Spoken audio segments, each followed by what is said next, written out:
Let's review The Mummy's Hand.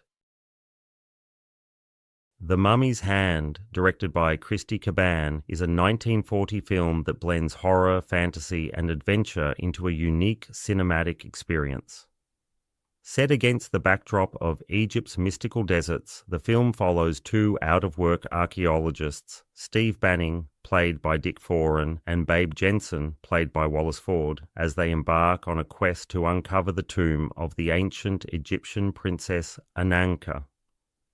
Their journey is funded by an eccentric magician, Solvani, played by Cecil Kellaway, and his skeptical daughter, Marta, played by Peggy Moran. However, their adventure quickly turns perilous as they encounter the sinister high priest Andoheb, played by George Zucco, and the living mummy Kharis, played by Tom Tyler, who are determined to protect the secrets of Ananka's tomb.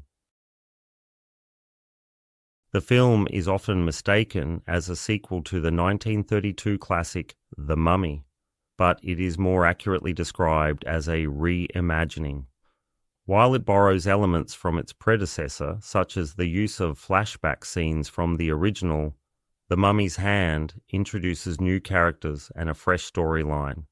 The film expands the narrative to include a secret society of high priests and a new mummy, Kharis, who, unlike Boris Karloff's Imhotep, is a mute and lumbering creature driven solely by the orders of the high priest.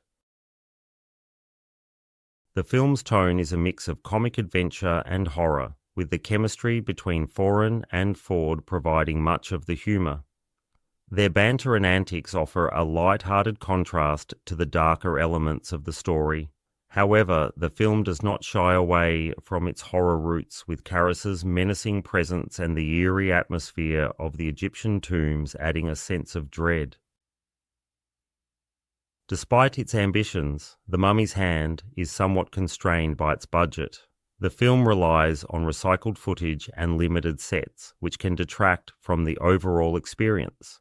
However, director Christy Cabanne makes the most of what he has, delivering a film that is both entertaining and engaging.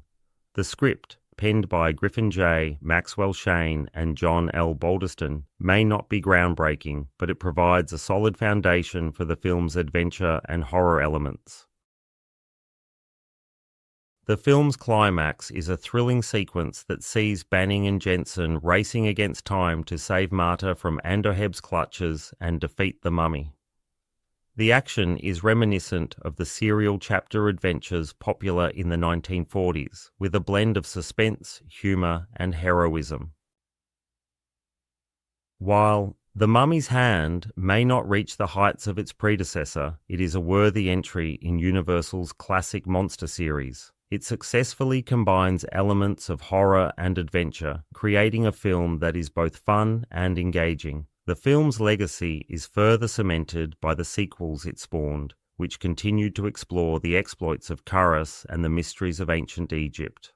For fans of classic horror and adventure, The Mummy's Hand offers a nostalgic and entertaining journey into the world of mummies and ancient curses.